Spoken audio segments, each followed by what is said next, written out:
Hello guys, welcome back to my YouTube channel SK study a way of success. मैं हूं आपका educator Shivam Mishra. आशा करते हैं कि आपको मेरी वॉइस अच्छी जा रही होगी। और यहाँ पे लेके आए क्लास 12 हिंदी का मॉडल पेपर। जी हाँ, जो कि आपको यूपी बोर्ड की अधिकारी वेबसाइट पे मिल जाएगी। और इस मॉडल पेपर को भाई साहब तैयार कर लो, 100 में 100 की गारंटी है। अब कहेंगी कि सर अगर यही पेपर पढ़ के 100 में 100 आ जाए तो हम लोग क्यों इतना ढेर सारा पढ़ें, क्यों ना हम लोग इसी को ना पढ़ लें और चले जाएं। यार मैं ये कह रहा हूं कि इसी पैटर्न पर आएगा, इसी पैटर्न पर आएगा, यही मॉडल रहने वाला है। इतने ही क्वेश्चन रहेंगे, इतने घंटे का टाइम रहेगा और 100 नंबर में से 33 नंबर पाना है आपको ना। तो इस वीडियो को देखना है यार। वीडियो को लाइक करिएगा, चैनल को सब्सक्राइब करो यार। इसका पीडीएफ टेलीग्राम पर मिलेगा। टेलीग्राम पर आपको पता है 50,000 से ज़्यादा बच्चे फ्री में डाउनलोड कर रहे हैं। जाइए यार, एसके मिश्री टेलीग्राम चैनल को ज्वाइन कीजिए, वहाँ से फ्री में पीडीएफ डाउनलोड कीजिए। एक बात बताइए, अगर 400 से 500 में पूरे साल की तैयारी हर एक विषय करवा दे तो कोई दिक्कत? जिसमें आपको 5 सालों का पेपर सोल्यूशन मिल जाएगा विथ पीडीएफ एंड पेपर। पूरे सब्जेक्ट मिल जाएंगे, टॉपिक मिल जाएगा, ऑब्जेक्टिव से लेके अति लघुत्तरी तक प्रश्न मिल जाएंगे। सारा चीज़ एक जगह पर मिलेगा। एसकेएम स्टडी प्ले स्टोर से जाके डाउनलोड कर लो, ठीक है ना। चलिए हम लोग वीडियो को शुरू करते हैं यार। बहुत ज़्यादा टाइम नहीं लॉस करेंगे आपका, क्योंकि आपके पास खुद ही टाइम नहीं है, तो हम आपका क्यों टाइम लॉस करें। तो 100 नंबर का आपका क्या रहने वाला है, पेपर रहने वाला है। पूर्णांक कितना रहेगा, 100 नंबर का रहेगा। अब हम सबसे पहले ये पूर्णांक ही क्यों बताएं, क्योंकि भाई साहब यही है जो आपको पास कराएगा, जो आपको फेल कराएगा, और कोई कुछ नहीं करवा सकता। तो सबसे पहले हम लोग इसको ही देख लेते हैं। तो 100 में से आप अगर 33 नंबर पा गए ना तो हिंदी में पास हो जाओगे। हिंदी में क्या हो जाओगे, पास हो जाओगे। तो 100 में से 33। अब कहेंगे गुरुजी ये तो 33 नंबर यार बहुत कम अमाउंट है, ये तो ऐसे ही ला लेंगे। अरे नहीं नहीं, रुक जाओ। हिंदी का पेपर भाई साहब, हिंदी का पेपर है। अगर आपकी राइटिंग अच्छी रही, लिखने का स्किल है आपके पास, सारा टॉपिक लिख के आओगे तब आराम से नंबर पाओगे। राइटिंग अच्छी नहीं है, आप सभी प्रश्न अटेम्प्ट नहीं किए तो हिंदी में कभी कभी बच्चे क्या हो जाते हैं, फेल हो जाते हैं। पास नहीं होते बल्कि क्या हो जाते हैं, फेल हो जाते। तो इस बात का आप ध्यान दीजिएगा। ये क्लास 12 सामान्य हिंदी, जी हाँ हिंदी वालों का है। अगर हिंदी वाले आर्ट वाले हैं तो बिल्कुल इस वीडियो को देख सकते हैं, क्योंकि कुछ चीज़ें सिमिलर होती है, ठीक है ना। कहीं कुछ बदलाव होता है, जैसे इसमें प्रत्यय नहीं होता, संस्कृत का आपको कुछ अनुवाद करने के लिए नहीं देता, तो ये कुछ चीज़ें आपको अलग हो जाती हैं, ठीक है ना। और टाइम कितना दिया जाएगा, 3 घंटे 15 मिनट का टाइम रहेगा। अब ये 3 घंटे 15 मिनट का टाइम हमारे पास भी रहेगा। मान लीजिए हम एक एग्जाम दे रहे हैं, यानी कि आपके दोस्त के पास भी रहेगा और आपके पास भी रहेगा, यानी कि हर बच्चे के लिए 3 घंटे 15 मिनट का टाइम मिलेगा। अब वो चाहे पहला बच्चा 100 में 100 स्कोर कर ले, या फिर ये दूसरा बच्चा 100 में 33 नंबर पा जाए, या फिर ये 100 में 10 ही नंबर पा जाए। तो हर एक बच्चे के पास सेम टाइम रहता है, किसी को अलग टाइम नहीं दिया जाता। और वही बच्चा जो टैलेंटेड होता है वो इसी 3 घंटे 15 मिनट के समय में अच्छा नंबर स्कोर करता है। और आप भी अच्छा नंबर स्कोर करोगे, टेंशन फ्री रहो, मैं स्कोर करवा दूंगा, ठीक है ना। बिल्कुल आपको परेशान नहीं होना है इसको लेके। तो ये तो बात हो गई किसका पेपर है, सामान्य हिंदी का। 3 घंटे 15 मिनट भाई साहब आपको बोर्ड वाला टाइम देगा, मतलब बोर्ड साहब जी देंगे हमें। और 100 अंकों का क्या रहेगा, पूर्णांक रहने वाला, ठीक ना। तो इतना हो गया। सॉरी अगर मेरा टंग्स मिस्टेक हो गया तो उसके लिए माफ़ी चाहते हैं, ठीक है ना। और आपके पास देखिए 2 खंड होंगे। पहला क्या रहेगा, खंड क रहेगा, और दूसरा क्या रहेगा, खंड ख रहेगा। क्या रहेगा, खंड ख रहेगा। अब यहाँ पे पहला जो प्रश्न रहेगा, इसमें आपको 10 बहुविकल्पीय प्रश्न मिलेंगे। क्या मिलेंगे, 10 बहुविकल्पीय प्रश्न मिलेंगे। अब ये जो 10 बहुविकल्पीय प्रश्न रहेगा ये 10 अंकों का रहेगा। कितने नंबर का रहेगा, 10 अंकों का रहेगा। तो अब कहेंगे कि सर ये 10 नंबर का बहुविकल्पीय है, हम 10 नंबर स्कोर कैसे करें। तो गद्य साहित्य और पद्य साहित्य का इतिहास पढ़े होंगे कि जिसमें प्रमुख कवि हैं, प्रमुख लेखक हैं, उनका पूरा विकास का वर्णन यह है कि कौन से आदिकाल के हैं, कौन कौन सी प्रमुख रचनाएं हैं। ये तैयार कर लोगे तो ये 10 नंबर में से 9 नंबर आपका पक्का हो जाएगा। उसका वीडियो मैं पहले ही बना दिया हूँ, जाइए प्लेलिस्ट में आपको उसका वीडियो मिल जाएगा, आप पढ़ लीजिएगा, ठीक है ना। तो ये तो हो गया। अब चलिए देख लेते हैं हम लोग एक एक क्वेश्चन करके पूरा पूरा देख लेते हैं। इसका फुल सोल्यूशन आपको मिलेगा, आप परेशान मत होइए। पूरा यार सोल्यूशन मैं दूंगा, काहे के लिए परेशान हो रहे हैं, पूरा मैं करवाऊंगा। पहला यहाँ पे प्रश्न है, शिक्षा का उद्देश्य निबंध के लेखक हैं। करवा दें क्या, करवा दे क्या, क्योंकि आपका रहेगा ना कि गुरुजी अगर इसको आप करवा देते तो ज़्यादा बेटर रहता है, कम से कम इसका ऑब्जेक्टिव तो आप करवा देते। तो ठीक है, मैं इसका ऑब्जेक्टिव करवा दे रहा हूँ, ठीक है ना। मैं काम किया, यहाँ पे मेरा फ़ोन है, यहाँ पे देख सकते पूरा पूरा मैं पेपर एक कोई सॉल्व किया हूँ, तो उसको मैं खोल लिया हूँ और जो ऑब्जेक्टिव है मैं करवाता चल रहा हूँ, ठीक है ना। आप बिल्कुल परेशान मत होइए, मेरे पास फ़ोन मेरे सामने है और आपको पूरा पूरा क्या देने वाले हैं, सॉल्व देने वाले हैं, ठीक है ना। तो सबसे पहला यही प्रश्न है यहाँ पर। देखिए प्रश्न क्या है भाई साहब, ये क्वेश्चन पूछा गया है आपके मॉडल पेपर में कि शिक्षा का उद्देश्य निबंध के लेखक हैं। जो शिक्षा का उद्देश्य है, इस निबंध के लेखक कौन है? भारतेंदु हरिश्चंद्र, शंपूर्णानंद, मोहन राकेश या राम कृष्णदास। तो भाई साहब एक प्यारा सा क्वेश्चन है, यहाँ पे इसका आंसर देना है कि शिक्षा के उद्देश्य के जो निबंध के लेखक हैं वो हैं डॉक्टर शंपूर्णानंद। कौन है? शंपूर्णानंद भाई साहब, ये हैं हमारे शिक्षा के उद्देश्य निबंध के लेखक। कौन है? शंपूर्णानंद जी हैं। पहले का राइट आंसर क्या हो जाएगा आपका? दूसरा वाला हो जाएगा। छापना है तो छाप लीजिए। इसका मैं पीडीएफ जो है वो टेलीग्राम चैनल SKM स्टडी पर भेज दे रहा हूँ, जाकर वहाँ से आप लोग डाउनलोड कर लीजिए। उसके बाद यहाँ पे है ख वाला, लल्लू लाल की रचना है। जो लल्लू लाल की रचना कौन सी है? सुख सागर, प्रेम सागर, परीक्षा गुरु या रानी केतकी की कहानी। तो लल्लू लाल भाई साहब की जो रचना है ना वो है, लिख लीजिए, प्रेम सागर है। कौन सी है? प्रेम सागर। प्रेम सागर किसकी है? तो प्रेम सागर है लल्लू लाल की रचना है। उसके बाद है पर्दा कहानी के लेखक हैं। जो पर्दा कहानी के लेखक कौन है? प्रेमचंद्र, जयशंकर प्रसाद, अमरकांत या यशपाल। तो जो पर्दा कहानी के लेखक हैं इनका राइट आंसर हो जाएगा, ग का राइट आंसर हो जाएगा यशपाल। यशपाल भाई साहब कौन है? पर्दा कहानी के लेखक है। नोट कर लीजिए, हर एक क्वेश्चन इंपॉर्टेंट है जो बोर्ड के द्वारा जारी किया गया मॉडल पेपर में पूरा पूरा सोल्यूशन करवा दे रहा हूँ। 2024 बोर्ड के लिए आपको हिंदी की बिल्कुल टेंशन नहीं लेना है, हिंदी को तो बिल्कुल टेंशन नहीं लेना है। बाकी बायोलॉजी केमिस्ट्री तो मैं यार ऐसे धुआं धुआं कर दूंगा। रहा फिजिक्स और मैथ वो हल्के सर ख़त्म कर देंगे। और रही बात इंग्लिश की तो यार नीतीश सर है ना, वो मॉडल पेपर सोल्यूशन के साथ साथ इसको भी धुआं धुआं कर देंगे। बिल्कुल परेशान मत होइए आप लोग, ठीक है ना।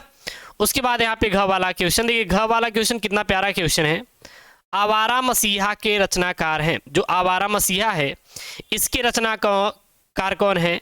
विष्णु प्रभाकर, राम वृक्ष बेनपुरी, राहुल सांस्कृत्यायन या रांगे राघव। तो आवारा मसीहा के जो रचनाकार हैं आप नोट कर लीजिए, वो हैं विष्णु प्रभाकर। विष्णु प्रभाकर, विष्णु प्रभाकर कौन है? ये भाई साहब आवारा, आवारा मसीहा, आवारा मसीहा कि क्या है? रचनाकार हैं। उसके बाद है यहाँ पे अंगा वाला प्रश्न है, बाण भट्ट की आत्मकथा के लेखक हैं। जो बाण भट्ट की आत्मकथा है इसके लेखक कौन है? बहुत प्यारा प्रश्न है। महावीर प्रसाद द्विवेदी हैं, सरदार पूर्ण सिंह हैं, वासुदेव सड़ग्रवाल है या हजारी प्रसाद है। तो बाण भट्ट की आत्मकथा के लेखक जो हैं वो हैं हजारी प्रसाद द्विवेदी हैं। कौन है? हजारी प्रसाद द्विवेदी जी हैं। हजारी प्रसाद द्विवेदी जी किसके हैं? बाण भट्ट की आत्मकथा के लेखक हैं। उसके बाद यहाँ पे कामायनी, कामायनी किस युग की रचना है? कामायनी किस युग की रचना है? आपको 4 ऑप्शन मिलेगा, द्विवेदी युग, छायावादी युग, भारतेंदु युग, प्रगतिवाद युग। तो जो कामायनी है यह किस युग की रचना है? तो जो कामायनी है वो छायावादी युग की रचना है। कामायनी, कामायनी किस युग की रचना है? छायावादी युग की रचना है। उसके बाद ख यहाँ पे, निम्नलिखित कवियों में से कौन प्रगतिवादी युग का है? निम्नलिखित कवियों में से कौन प्रगतिवादी युग का है? अग्रदास, तुलसीदास, नंददास या रामधारी सिंह दिनकर। तो निम्नलिखित कवियों में से कौन प्रगतिवादी युग का है। तो ख का राइट आंसर हो जाएगा आपका अग्रदास। अग्रदास, अग्रदास कौन है? तो यह प्रगतिवादी युग के क्या है? कवि हैं। उसके बाद है यहाँ पे तार सप्तक। तार सप्तक का प्रकाशन वर्ष है। देखिए जो ऑब्जेक्टिव होता है ना, ये पेपर में आपके पिछले साल के जो क्वेश्चन होते हैं वही रिपीट किए जाते हैं, या फिर आप जब कवि और जो कवि और कौन है लेखक, और कौन है लेखक, इनकी जब आप रचनाएं पढ़ रहे हो ना, जब इनकी रचनाएं आप पढ़ रहे हो और इनकी प्रमुख कृतियां याद कर रहे हो, तो उसी समय सब कुछ याद कर लें। कवि की रचनाएं और कृतियां लेखक के वहीं से प्रश्न पूछे जाते हैं, और ये सबसे मेजर इंपॉर्टेंट टॉपिक होता है जो बच्चे गलती करते हैं और बाद में फिर पछताते हैं, कहते हैं कि अरे गुरुजी काश पढ़ लिया होता तो हमें मजा आ जाती, काश पढ़ लिया होता तो क्या आ जाती? मजा आ जाती। ठीक है ना। चलिए अगला यहाँ पे देखते हैं द्विवेदी युग। सॉरी, यहाँ पे एक बचा था ना, तार सप्तक का प्रकाशन वर्ष कौन सा है? तो जो तार सप्तक का प्रकाशन है वो 1943 ईस्वी है। कौन सी है? 1943 ईस्वी है। अगला है द्विवेदी युग की रचना नहीं है। जो द्विवेदी युग है इसकी रचना कौन सी नहीं है? प्रिय प्रवास, साकेत, भारत भारती या कामायनी। जो दो द्विवेदी युग की रचना नहीं है वो नहीं है कामायनी। कामायनी द्विवेदी युग की रचना नहीं है। तो अब कहेंगे गुरुजी कामायनी जो है द्विवेदी युग की रचना नहीं है, तो प्रिय प्रवास किस युग की रचना है? द्विवेदी युग की। भारत भारती द्विवेदी युग की, साकेत द्विवेदी युग की, लेकिन कामायनी नहीं है। कामायनी नहीं है। अंगा वाला प्रश्न है, निम्नलिखित में से कौन सी कृत महाकाव्य नहीं है? इसमें से कौन सी कृत महाकाव्य नहीं है?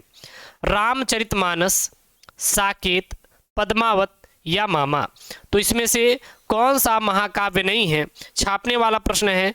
तो देखिए रामचरितमानस महाकाव्य है, साकेत भी महाकाव्य है, पद्मावत भी महाकाव्य है। ये जो प्रश्न है 2018 और 2016 में शायद पूछा गया प्रश्न है, आप देख सकते हैं, और फिर यहाँ पे रिपीट किया गया है। तो जो महाकाव्य नहीं है वो मामा। मामा क्या है आपका? महाकाव्य नहीं है। राइट आंसर मामा जी निकल कर आएंगे। मामा आपका महाकाव्य नहीं है। बात यहाँ तक क्लियर हुई आपको? चलिए अब यहाँ पे आपका आएगा गद्यांश। गद्यांश भाई साहब 10 नंबर का आएगा। बहुत ही प्यारा और छोटा सा गद्यांश यहाँ पर, और आपके बोर्ड में यहाँ से पूछ सकता है, इसलिए आप इसको तैयार कर लेंगे। अब कहेंगे कि गुरुजी गद्यांश जो है ना, ये कह सकते हैं बहुत डिफिकल्ट एक सवाल हो जाता है, हमें याद ही नहीं है। हमें याद ही नहीं है, हम सर नहीं ले पाएंगे 10 में 10।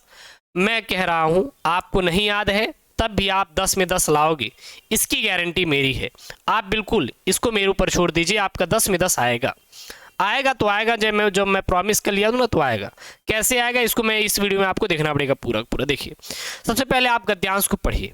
क्या करेंगे? गद्यांश को पढ़ेंगे। धरती माता की कोख में जो अमूल्य निधियाँ भरी है, जिसके कारण वह वसुंधरा कहलाती है।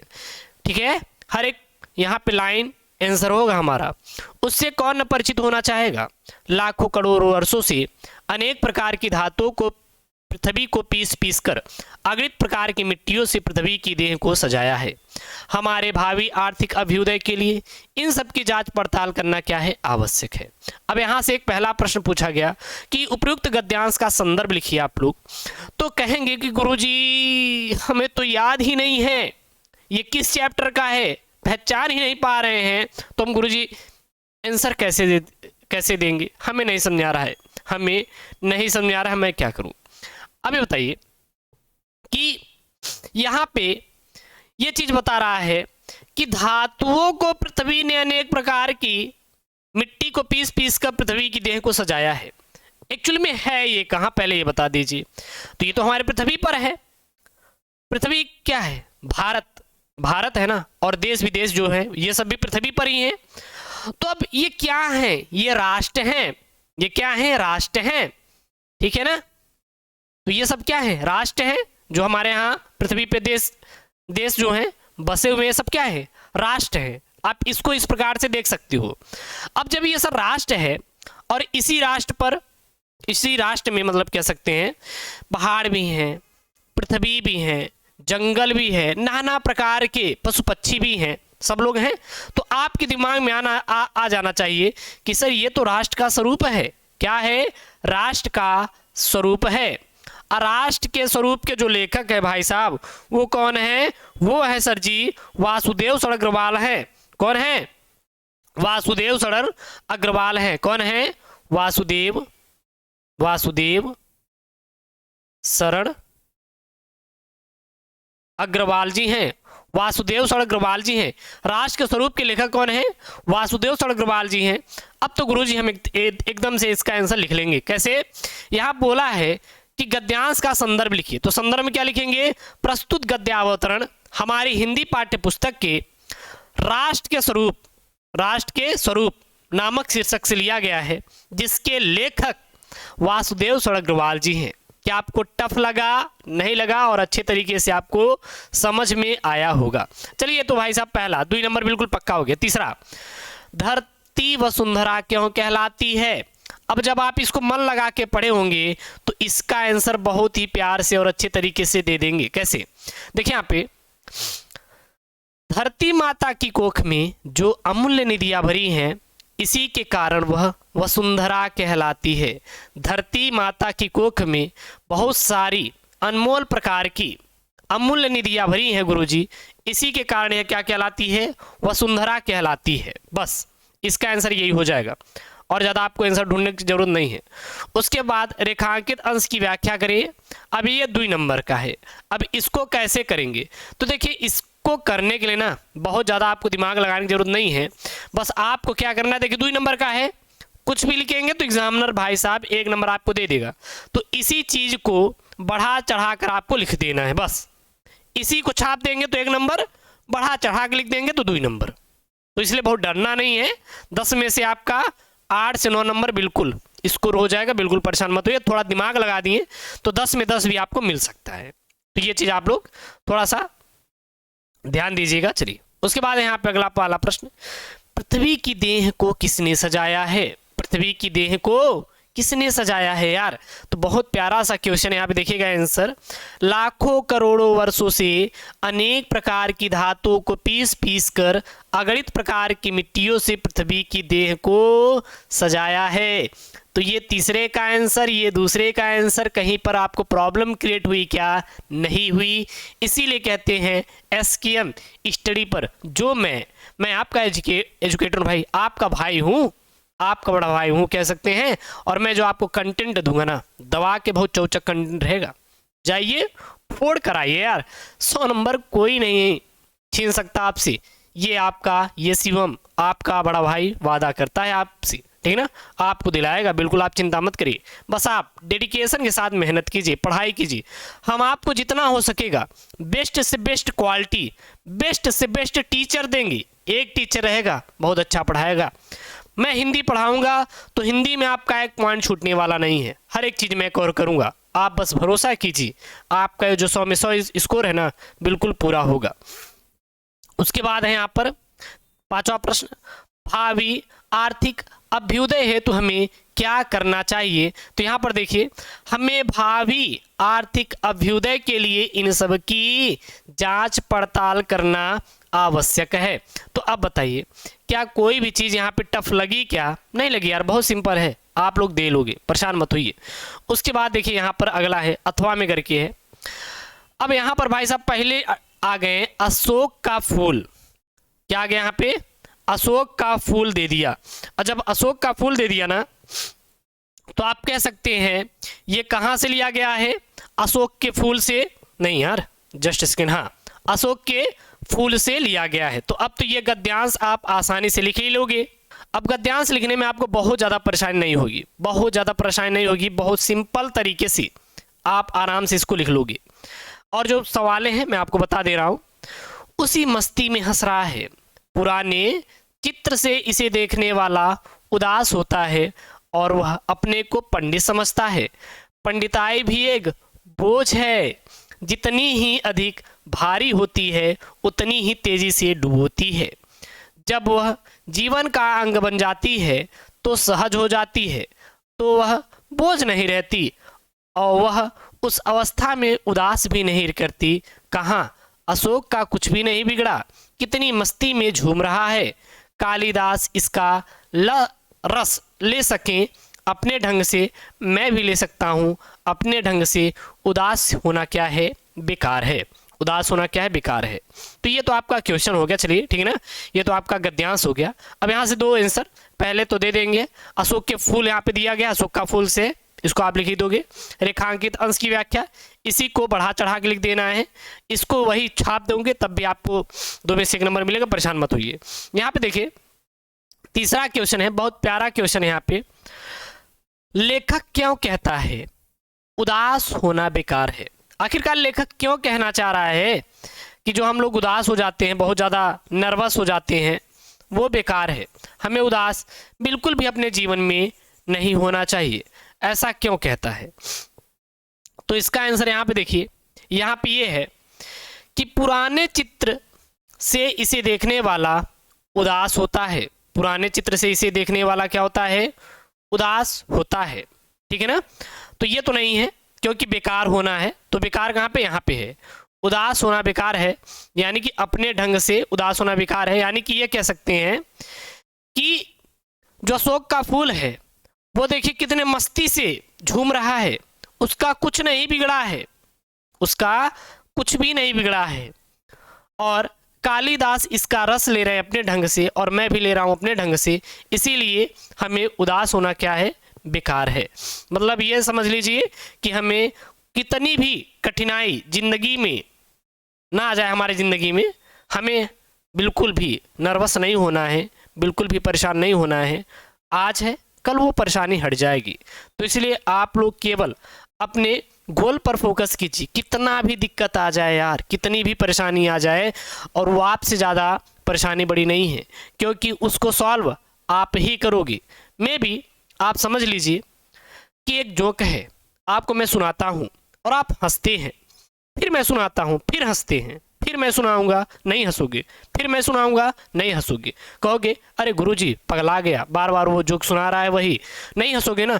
उसी प्रकार जब एक जोक पर आप लोग बार बार नहीं हंस सकते हैं तो बताइए, अगर आपके जीवन में परेशानी आती है बार बार तो आप लोग क्यों उदास होते हो यार, नहीं होना चाहिए। हर एक प्रॉब्लम का सल्यूशन है और उसका सल्यूशन केवल आप ही कर सकते हैं, वो चीज़ करने के लिए आपके अंदर पोटेंशियल है, इसलिए आप लोग परेशान मत हुआ करिए, ठीक है ना। अगला यहाँ पे गद्यांश का भाव स्पष्ट कीजिए, गद्यांश की भाषा शैली की विशेषता बताइए, ये सब लिख दोगे आराम से मिल जाएगा। दोनों में से कोई एक ही सॉल्व करना है, ऐसा नहीं कि हमें दोनों सॉल्व करना है, ऐसा कुछ भी नहीं है, दोनों में से कोई एक सॉल्व करेंगे आराम से आपको 10 नंबर मिल जाएगा, ठीक है ना। चलिए इतना हो गया। उसके बाद है यहाँ पे पद्यांश। अब ये पद्यांश भाई साहब है, पद्यांश पर आधारित प्रश्न 10 नंबर का है। तो ये जो पद्यांश है ना, इसको मैं पूरा का पूरा हल करा दूंगा आने वाली वीडियोस में, तो उसको परेशान मत होइए, हर एक मैटर सॉल्व करवाऊंगा, आप लोग बिल्कुल परेशान मत होइए। आपको केवल 2 पर फोकस करना है, एक पद्यांश पर और दूसरा संस्कृत वाला, यानी कि 10 इधर और 14 इधर, कितना हो जाएगा आपका 24 नंबर। आपको थोड़ा मेहनत करना पड़ेगा, ठीक है ना। बाकी बचे 100 में आप 24 घटा दीजिए तो कितना आ जाएगा आप लोगों को यहाँ पर कितना आ जाएगा, 86 नहीं आएगा, 76 आएगा। तो 76 नंबर मैं आपको बिल्कुल पक्का करवा दूंगा, और ऐसा नहीं ये भी नहीं आएगा, ये भी मैं पक्का करवाऊंगा, इसका प्रॉमिस मैं ले रहा हूँ ना। तो ये आप देख लीजिए, तो इसको थोड़ा आप फोकस करिएगा, ठीक है ना, अपने से। उसके बाद नीचे आ जाइए, जीवन परिचय आएगा, निम्नलिखित में से किसी एक कवि का साहित्यिक परिचय देते हुए उनकी प्रमुख कृतियों का उल्लेख कीजिए। 5 नंबर का है, कितने नंबर का है, 5 नंबर। कौन कौन है, आचार्य हजारी प्रसाद द्विवेदी, APJ अब्दुल कलाम, वासुदेव सड़ग्रवाल।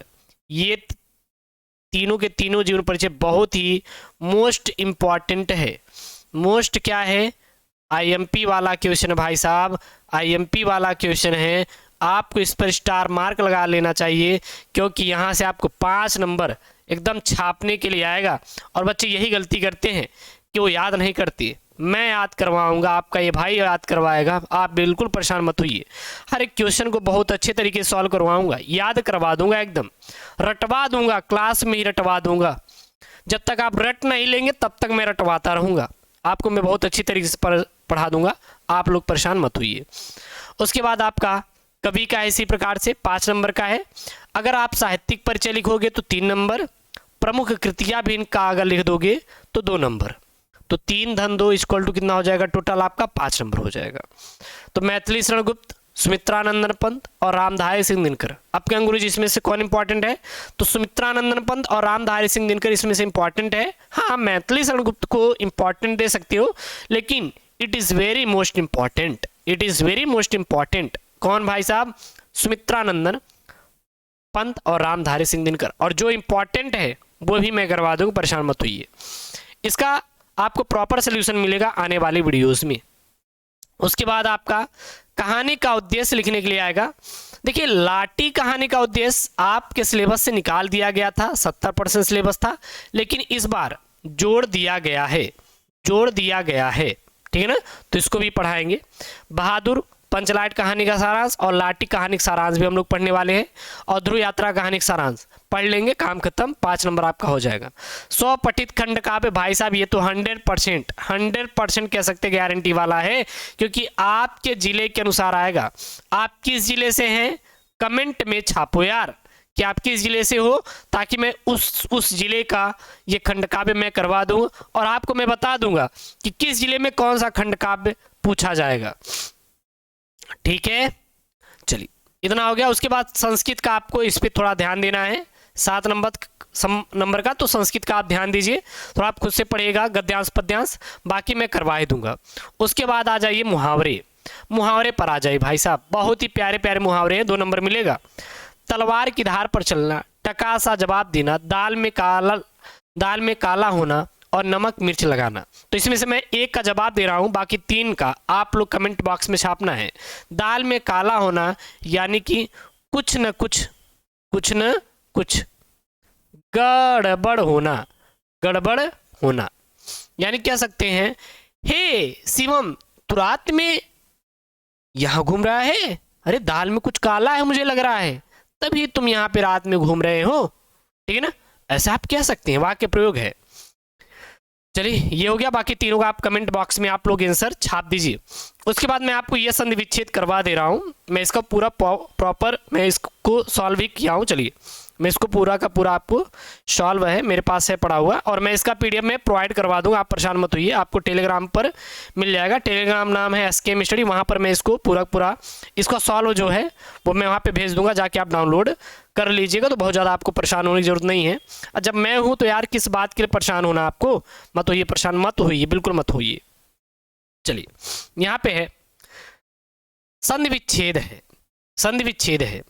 तथापि का संधि विच्छेद क्या होगा, तथापि का संधि विच्छेद होगा तथ धन पी या तथा धन अपि या त धन थापि या तथ धन अपि।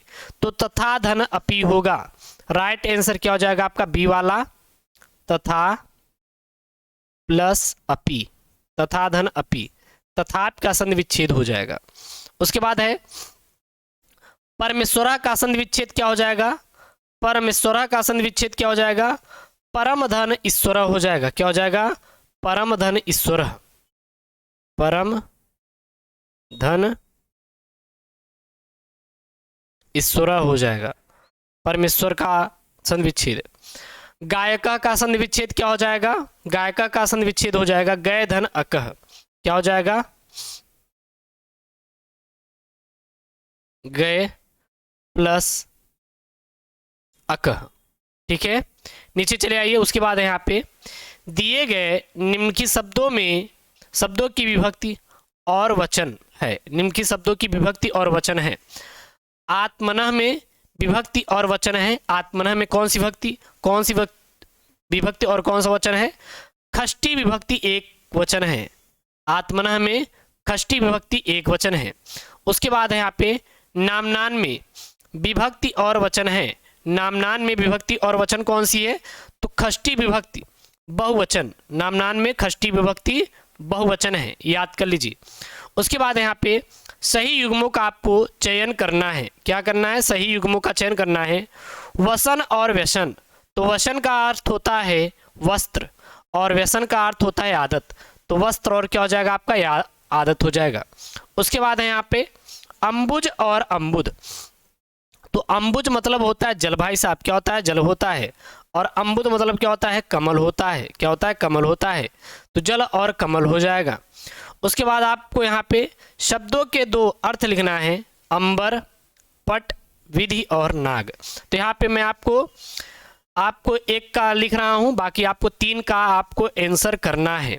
अंबर का क्या होता है आपका, आकाश होता है, और नभ होता है, और अनंत होता है। क्योंकि आकाश क्या है, अनंत है, जिसकी कोई सीमा ना हो, चलते चले जाइए, कुछ मिलेगा नहीं, अंत है ही नहीं। समझ में आ रहा है। उसके बाद आ जाइए यहाँ पे ग वाला क्वेश्चन है, निम्नलिखित वाक्यांशों के लिए एक शब्द का चयन कीजिए जो आंखों के सामने हो। तो उसे हम लोग प्रत्यक्ष कहते हैं। यार प्रत्यक्ष रूप से वो हमारे सामने था, प्रत्यक्ष, ठीक है ना। जानने की इच्छा रखने वाला, तो जानने की इच्छा रखने वाले को क्या कहते हैं हम लोग, जिज्ञासु कहते हैं। कि यार वो बहुत बड़ा जिज्ञासु लड़का है, वो बहुत ही ज़्यादा जानने की इच्छा रखता है। बात समझ आ रही है। उसके बाद यहाँ पर आपको 2 वाक्यों को शुद्ध करके लिखना है, 2 नंबर मिलेगा। तुम तो कुर्सी पर बैठे हो, इस सरोवर में अनेकों कमल खिले हैं, सम्मेलन में कवित्री ने भाग लिया, कृपया अनुमोदन करने की कृपा करें। तो ये चारों आंसर अगर आपको आ रहा है कमेंट बॉक्स में छापे, नहीं तो नेक्स्ट वीडियो में आपको जब मैं फुल सोल्यूशन दूंगा तो वहाँ पे आपको मिल जाएगा, आप परेशान मत होइए। उसके बाद जो 12वां 13वां और 14वां क्वेश्चन रहेगा, ये सब आपका रस, छंद, अलंकार पर रहेगा। रस, छंद और अलंकार पर रहेगा।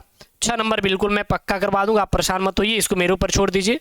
उसके बाद यहाँ पे आपका प्रार्थना पत्र रहेगा या आवेदन पत्र, ठीक है ना। प्रार्थना पत्र और आवेदन पत्र, ये भी मैं आपका 6 नंबर बिल्कुल पक्का करवा दूंगा। और भाई साहब निबंध, हर एक निबंध मैं करवा दूंगा, हर एक IMP वाला निबंध करवा दूंगा, क्योंकि ये 9 नंबर आपको क्या करवाने वाला है, पक्का करवाने वाला है। 9 अंकों का आपके बोर्ड में पूछा जाएगा। तो मैंने इस वीडियो में जो यूपी बोर्ड के द्वारा जारी किया गया मॉडल पेपर है, यूपी बोर्ड की अधिकारी वेबसाइट पर जाके देख लेंगे तो यही है, ठीक है ना। अगर कोई अपडेट करते हैं तो उसको भी मैं आपको सामने ले आ दूंगा, तो आप परेशान मत होइए। तो इसको आप लोग पूरा देख लीजिए, इसका मैं पूरा सॉल्व दे दूंगा। कुछ क्वेश्चन का मैंने सोल्यूशन दे दिया, और जो बचे हुए क्वेश्चन है वो नेक्स्ट वीडियो में आपको मैं पूरा सॉल्व करवाने वाला हूँ। चैनल को सब्सक्राइब करिए, 2024 में 95 आएगा। और हाँ यार 400 से 500 में पूरे बोर्ड की तैयारी करवाऊंगा साल भर की। जाइए SKMStudy एप्लीकेशन को डाउनलोड कीजिए और वहाँ पे पूरे साल की तैयारी कीजिए। प्रीवियस ईयर पेपर की टेंशन खत्म यार, वहाँ पे मिल जाएगा, डाउनलोड कर लीजिए, ठीक है ना। हर चीज़ें वहाँ पे अवेलेबल, तो इसलिए बिल्कुल चिंता नहीं करना, जाइए वहाँ से डाउनलोड कीजिए। और हाँ, अपने दोस्तों के साथ वीडियो को ये शेयर करिएगा। इसका PDF, इसका सोल्यूशन का PDF टेलीग्राम चैनल SKMStudy मिल जाएगा, जाके वहाँ से डाउनलोड कर लीजिएगा। ओके दोस्तों, थैंक यू, जय Hind, take care, bye bye.